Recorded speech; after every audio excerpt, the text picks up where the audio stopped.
Hey there, greetings from Las Vegas and welcome to week 8 of the pro football season and happy Halloween. Just like the kids, hey, we're going to go trick-or-treating too.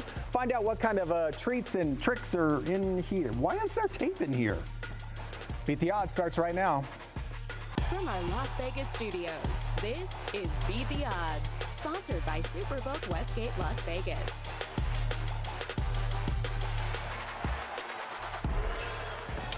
Oh, welcome inside our festive Las Vegas studio. I'm Dave Hall. And I'm Mariah Janos. What's a scarier Halloween sight?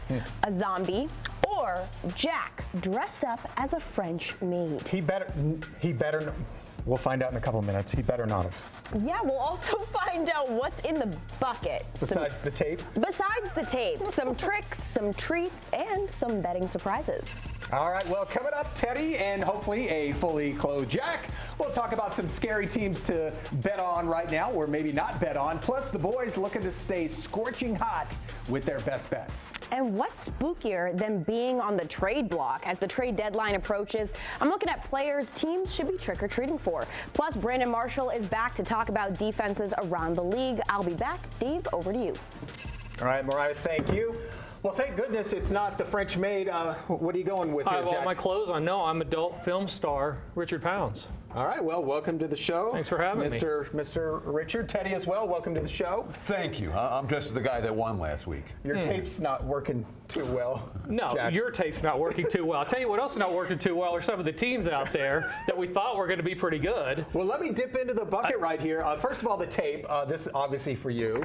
I need that. Because Teddy is so well behaved. He gets the Hershey's cookies and cream. Attaboy. And I got this piece of paper with some football teams on it. Let's start with you, Teddy. The Bolts, Pittsburgh, and Cleveland. What can you tell us about those three teams? Well, we're going with a Halloween theme. Let's talk about scary teams to bet on, including the Bolts. What I don't want, favorites, especially bigger favorites, with a bad defense. LA, the talent's there. The numbers haven't been there, and they're laying more than a touchdown this week against Chicago. That's a scary team to bet. Scary team to bet on underdogs with a bad offense. New Orleans, Pittsburgh, Green Bay. If you can't get to 21, you can't come through the back door. So when those teams fall behind, they struggle to come back. And of course, the inconsistent teams. Washington, LA, Cleveland. 1 week good, 1 week bad. Those teams can be scary to bet on as well. It's definitely worth noting. Over the last 2 years, only 8 teams finished better than 10-7 against the spread, and only 9 teams finished worse than 7-10 against the spread. The majority of the league swings back to the middle at some point during the season. All right, and for you, Richard, Detroit and Miami. What are you talking? I'm doing all right. How are you? I'll tell you how everybody else is doing. I felt like combing that thing. The public's not doing well because last week the top 7 teams that the public placed bets on all did not cover the number. That's a bad start for them. And a poster child of that would be what we got with Detroit and with Miami, who had done nothing but improve every week. People that felt like they might be ready to take that next step, get up there with Kansas City and Philadelphia and others. What we saw were it's kind of a recheck, gut check time as they both got rolled up.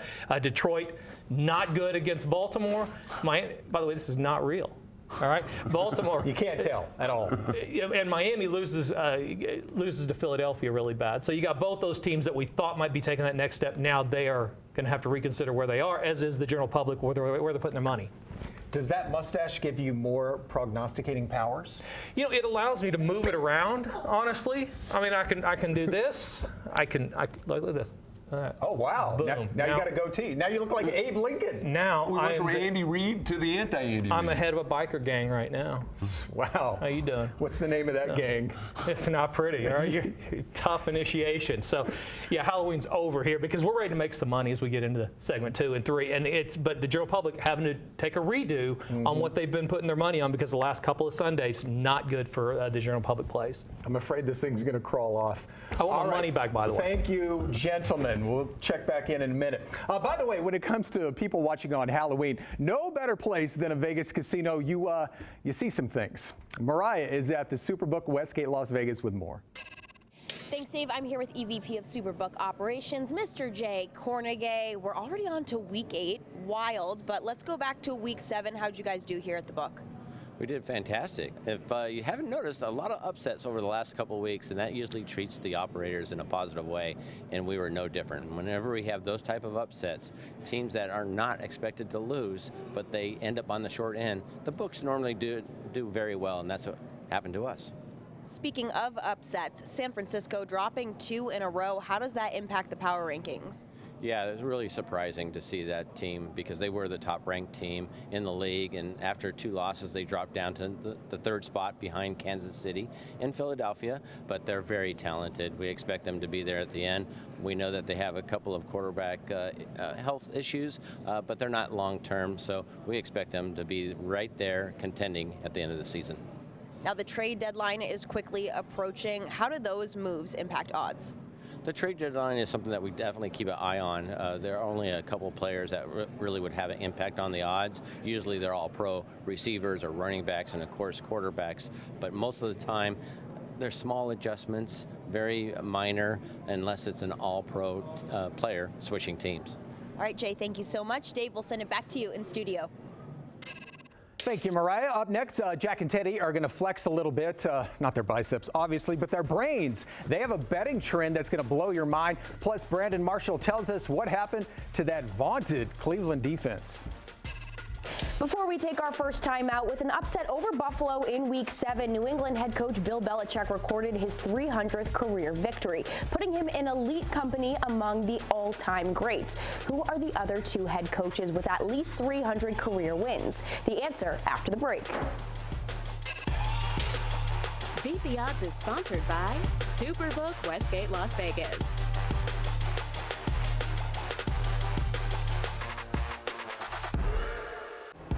Welcome back. Before the break, we asked you, outside of Bill Belichick, who are the only other 2 head coaches with at least 300 career wins? The answer, the great Don Shula and George Halas, who recorded 328 and 318 career wins, respectively. Oh, sorry to say it, Mariah, but Belichick and your boys will only be watching the big game this year, but we are fired up to host it right here in that stadium in Las Vegas, and you'll be a winner. If you scan that QR code, it will take you to our website, beattheoddstv.com. Well, let's welcome back in our champion, Brandon Marshall. As always, Brandon, great to have you. So we spent a lot of time in our segment talking about San Francisco and Cleveland, and specifically their defenses. What happened? It's kind of interesting to see, Gardner Minshew and Josh Downs and the Indianapolis team, put all those yards and points. Almost a 40-burger. Almost a 40-burger on Cleveland's stout #1 defense, by the way. Right. The only reason they lost the game is because they turned the ball over 4 times. But, clearly we saw some major holes within this Cleveland's defense, and maybe some other teams could take advantage of it. And San Francisco, their defense has still been okay. Yeah. Has Brock Purdy been exposed? I think San Francisco's defense has been more than okay. But Brock Purdy, right? Brock Purdy, that offense has been a little stagnant. Last week against Cleveland, again against Minnesota. Brock Purdy has been the golden boy, right? He has actually exceeded all expectations as Mr. Irrelevant, but he's starting to hit that wall. He didn't have a rookie wall. We call it in the league. We call it a rookie wall. Yeah. Sometimes rookies are playing well, and then it just hit a standstill at sometimes, right? So maybe Brock Purdy is finally hitting his wall, and he's got to get over the hump and see how he does. We'll see if he can bounce back this week. As a former linebacker on a great team in Denver, a great defensive team, and you're playing a team that you should just be pounded. Yeah. But for some reason, they're just driving the ball up and down on you. As a player, how frustrating is that? How do you guys deal with that? Yeah, we saw that with San Francisco and Minnesota. It is frustrating. I'm sure nobody picked Minnesota to win that football game, and I've been around that a lot. So it's what's going on? But you kind of overlook that opponent a little bit because you understand who it is. Maybe the Jacksonvilles of the world. Sure. Especially so even at that level, sometimes you can look past an opponent. Well, sometimes you kind of already mark a team as a win. Now, obviously, it's still competitive. Everybody is professional athletes, so we still know, okay, we have to come in with our 100% A game, but at the same time, we still understand, that's Jacksonville. But then when they're in the game with us, now it's all right, now hold on. Right. We got to wake up and get to work here. Absolutely. Sometimes I guess it's too late. Yep. All right, Brandon, as always, thank you for your insight. Appreciate you. As we say bye to Brandon, we now say hello to Jack once again. He has some crazy betting numbers about teams going on bye weeks. Jack, take it away. Yeah, you know, the power of the buy is a big thing. When I was super fat, I would go to buffets a lot, and at the end of the night, after eating all evening, I would eat fruit right at the end of the night, because the next morning when I woke up and I gained 7 pounds, I wanted to be able to say, hey, I had fruit. That's good, right? Because I wanted to feel good about myself. There's some power of the buy that will transition into this week with some of these teams. Home favorites going into their buy are hitting about 65% since 2015. Really, really strong trend. And it's because they want to feel good about themselves right before they go into their break. San Francisco and Detroit, both in those situations against teams they should have an advantage over. San Francisco, we've talked a little bit about the last week or so, their turnover issues, certainly what happened against Minnesota. But this team 5-0 against the spread, their last 5 in home games, have even better numbers when you look longer term against the number, and should be able to put up points in this spot, even if they go with the backup quarterback. Detroit, playing a Las Vegas team that a lot of people know is not very good, not going to score a lot of points. And Detroit offensively, generally speaking, has been very, very good at putting up points. So look for both of these to be good spots for teams before they hit into the bye, making themselves feel a lot better, especially after what happened last week. You know what else they do?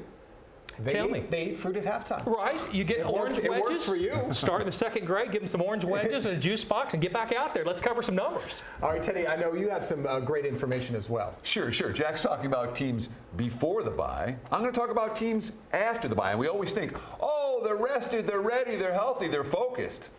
Not so fast, my friends. So after bye this week, we're talking about Cincy, Dallas, Tennessee, New York, Gang Green, New England, and Houston. So 6 teams coming back from the bye.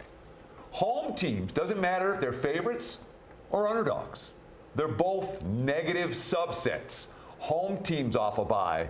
Again, I go back to 2015, just like Jack. That's when the extra point moved back. That's the modernist era of pro football. We're talking about home teams since then, 45% ATS. Road favorites off a bye, a little bit better. But 50-50 doesn't make any money, especially when you factor in juice. The only profitable subset for teams coming off a bye since 2015, road underdogs. Those might be teams to look at this week in that role.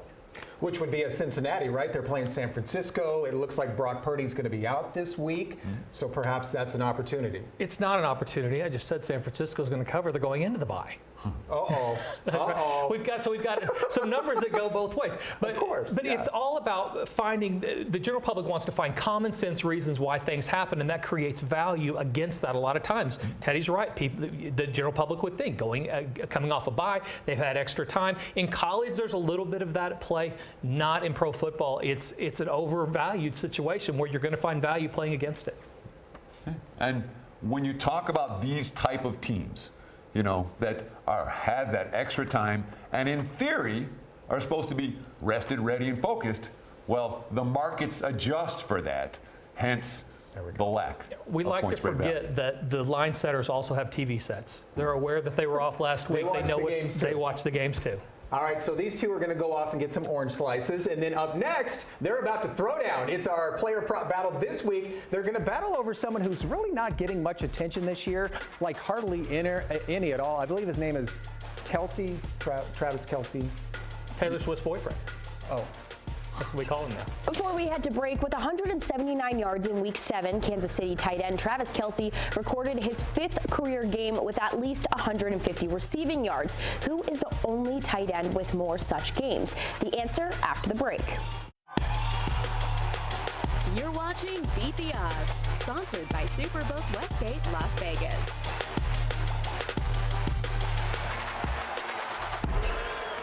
Welcome back. Before the break, we asked you who is the only tight end with more games of 150 receiving yards than Kansas City's Travis Kelsey. The answer, Hall of Famer Shannon Sharpe. He did it 6 times.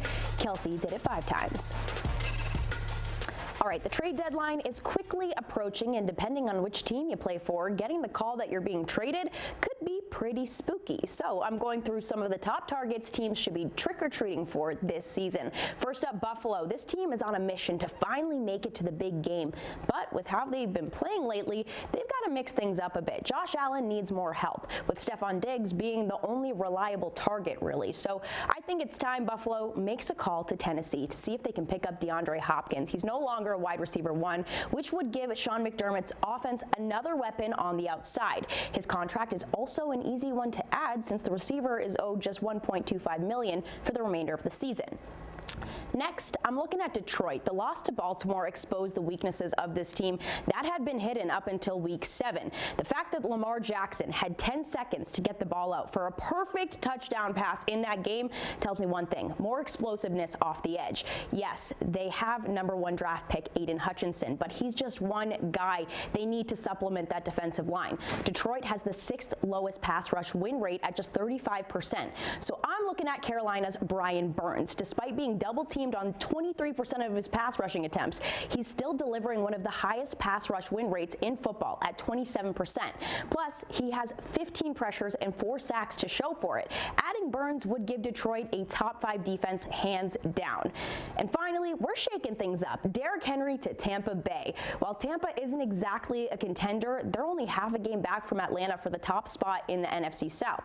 The success Todd Bowles' squad has been seeing in the culmination of things like defense, Baker Mayfield, and the pass game have been excellent, but the run game, non-existent. Rachaad White hasn't met expectations.